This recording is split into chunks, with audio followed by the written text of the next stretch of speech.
Estamos de volta com o nosso Almanaque Católico, nossa roda de conversa hoje, lembrando desse dia informal da bicicleta, lembrando da primeira pedalada que um cientista suíço fez, né? E que lembra aí o uso da bicicleta, que faz parte de todo esse conceito da mobilidade urbana das nossas cidades. Aqui no estúdio, a Cássia Gardênia Lopes de Almeida, ela é profissional de educação física, e o Marcos Rotem, engenheiro de transportes. Eu tinha falado sobre o uso paralelo, né, de objetos. Aí, no caso, falamos do fone de ouvido. Eu queria começar ouvindo a Cássia, porque eu acho que a gente que, quando quer utilizar a bicicleta, principalmente quando você vai fazer um passeio, e você pensa, vou fazer um passeio, né? Você coloca o fone de ouvido. Como é que você concilia a utilização do fone, ou se ele deve ou não ser utilizado, principalmente se você está trafegando numa via que você divide espaço com outros elementos para o seu trânsito, né? Pensando aí que eu estou numa avenida, numa rua, pode vir um carro, pode vir um caminhão, pode vir um ônibus, né? Uhum. E diferente, por exemplo, às vezes, do que eu estou num parque ou numa via já própria para ciclistas, mas mesmo assim impedido de ouvir um aceno, um recado, uma buzina, e na hora que escutar já está o acidente ali armado. Olha, realmente é algo que deveria ser, assim, excluído, exterminado nessa situação. É impossível, porque, assim, por mais que você tenha um cérebro extremamente ágil, potente, ou que você seja fora da média, não tem como ter atenção no que se ouve, porque a gente ouve música para sair da realidade, para você se sentir bem, para você focar no exercício, naquilo que você está fazendo. Só que aí você esquece do restante. Quando você está dentro de um local onde você convive com outras coisas que se movimentam, e você está falando da sua vida também, logo ali, não tem como é que você vai ouvir música, o cara tá buzinando, a pessoa tá gritando, de repente atravessa um cachorro ou atravessa uma criança correndo. Mas aí você vê, mas às vezes as coisas acontecem e a gente precisa estar com a audição limpa, é cautela, é atenção. Isso é prioridade para que as coisas possam ser evitadas a nível de acidente, né? Então, assim, é uma coisa que não condiz, que não dá. É como dirigir e você colocar um fone de ouvido e como é que faz? A pessoa tá buzinando, como é que você vai ouvir? Como é que você vai ter um alerta? Né? Então, é algo que realmente deveria ser exterminado, deveria ter uma baita de uma penalização nesse sentido. Marcos, e a gente falava aqui, por exemplo, o pessoal tá no trânsito, naquele momento, digamos, da fila dos carros ali, quilométrica, diante dos sinais que na nossa cidade ainda não compõem o que nós deveríamos ter de onda verde, né? Para que o fluxo de carros pudesse, digamos assim, se encaminhar. Diante dessa situação, alguém está ali dentro do carro, pensa que está seguro, está escutando às vezes o rádio mais baixo, vira e pega o celular. Diante de uma situação dessa, que a gente sabe que é uma infração, a gente tem visto cada vez mais aumentar esse tipo de atividade paralela junto ao volante, não é mesmo? A pessoa está colocando a vida em risco. Está colocando a vida em risco. É você pular de um penhasco, achar pode se morrer ou não.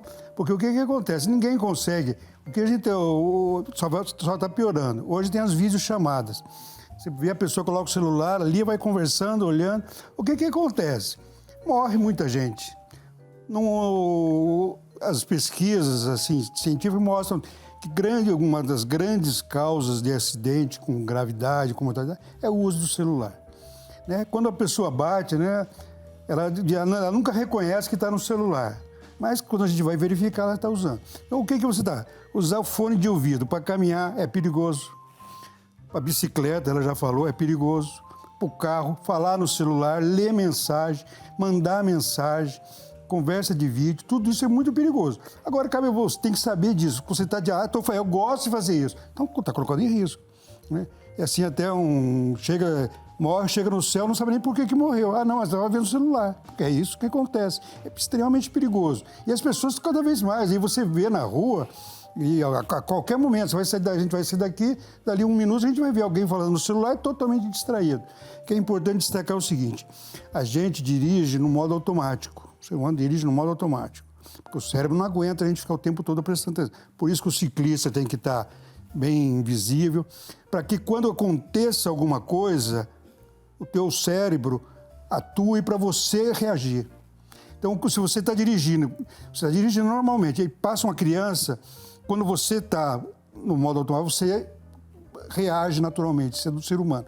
Se você está falando no celular, está ouvindo música, e você não percebe isso, você passa por cima e nem vê. A gente às vezes vê acidente que a pessoa não... Mas eu não vi a vítima, não viu mesmo, porque ela passou por cima e não viu, porque ela estava vendo no celular, estava ouvindo uma mensagem, conversando, tudo. Então, eu digo para você, eu não faço isso, eu não faço.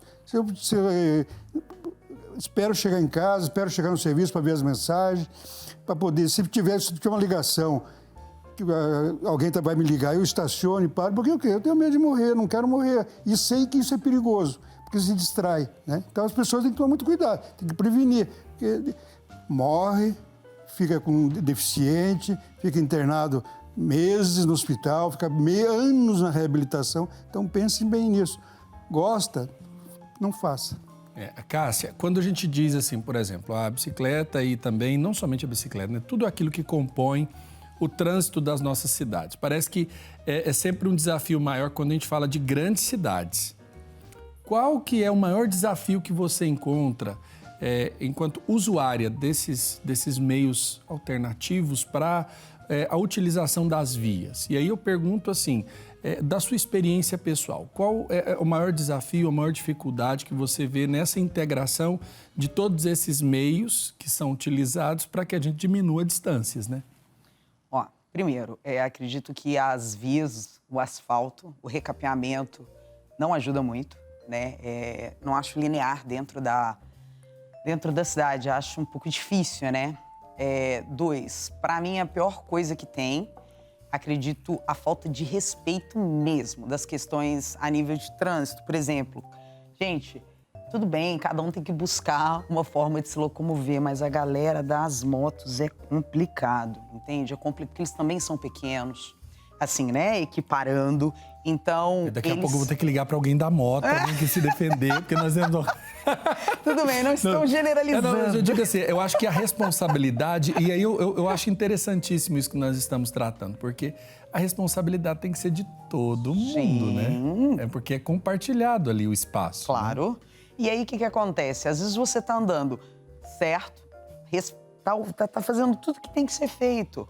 Aí, de repente, o cara do iFood tá com muita pressa para poder entregar, ou a pessoa tá atrasada. E aí você está parado, esperando o sinal abrir, o cara atravessa, o cara bate a moto em você está parado. Entende? Eu acho que a maior dificuldade hoje é a falta de respeito dos veículos menores. Caminhão, ônibus, isso, a gente, independente se está certo ou errado, a gente respeita pelo tamanho, né? O tamanho é um fator assim, que conta muito.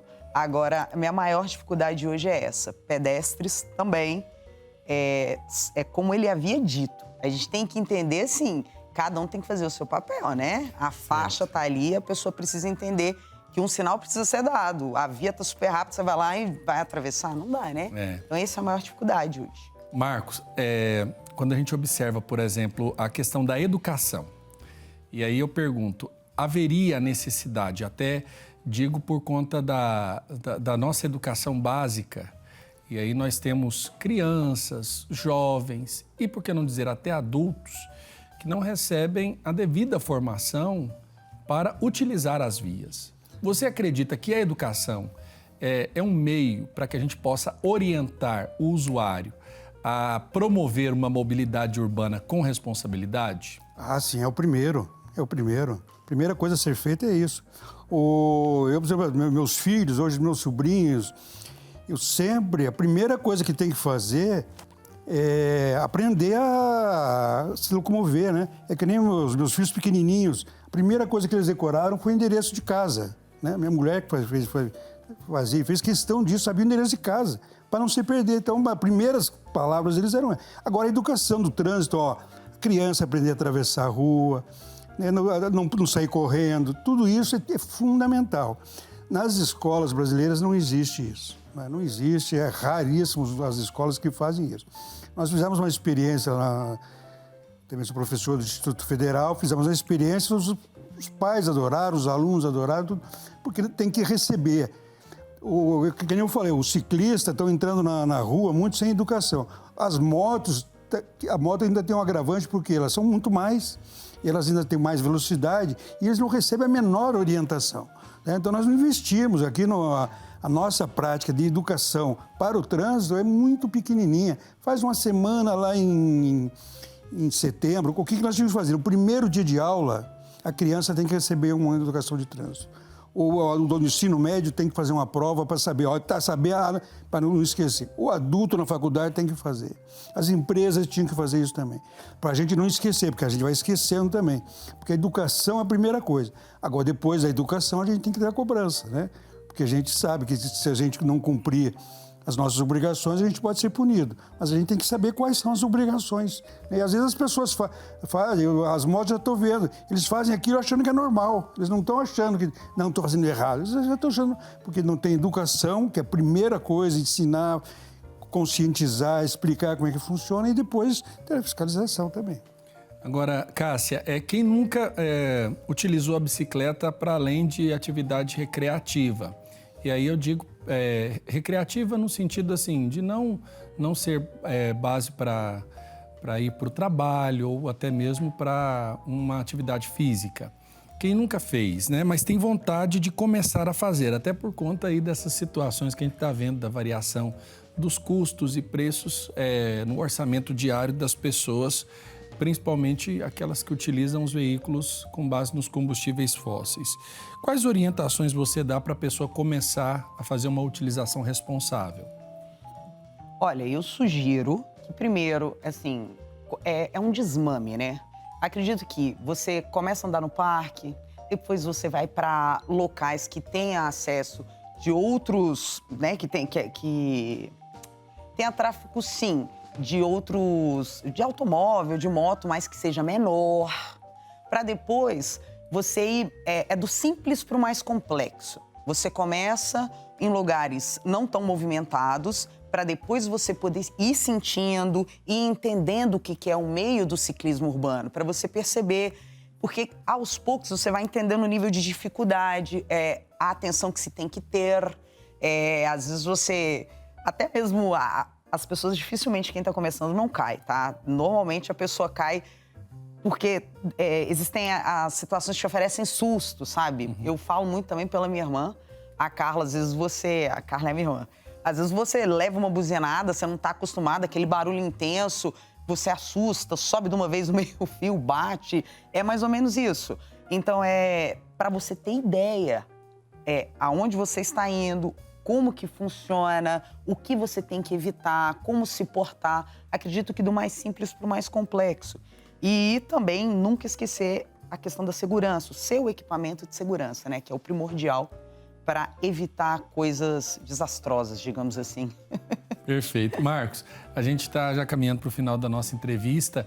Muita gente está nos acompanhando, principalmente as pessoas que tem quem utiliza as mais diversas opções para a sua mobilidade nas cidades, né?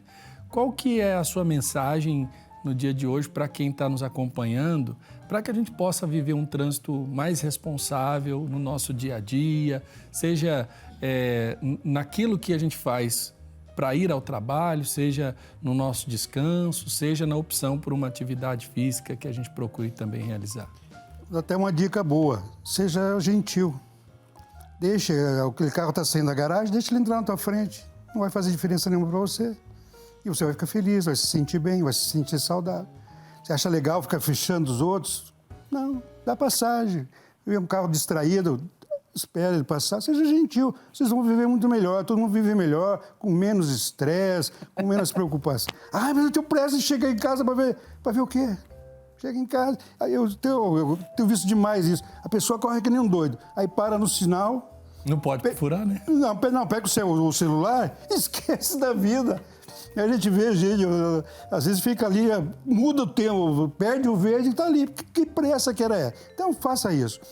carro está saindo da garagem, deixa ele entrar.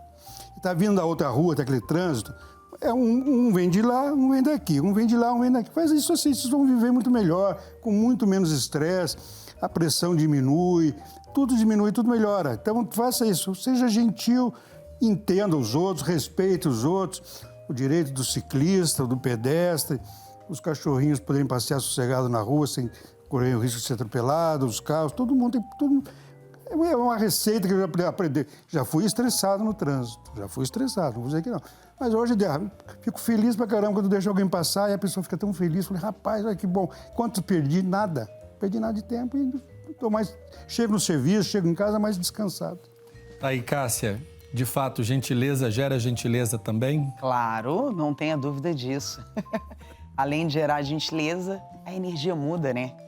Eu acredito que tudo é sempre parte daí. Gentileza gera gentileza, boas energias atraem boas energias, educação gera qualidades, coisas boas emanadas, você sempre recebe aquilo. É difícil. Quem me conhece no dia a dia, né, sabe como eu sou. Eu sou uma pessoa um pouco agitada e eu sou tolerante, mas eu sou um pouquinho impaciente.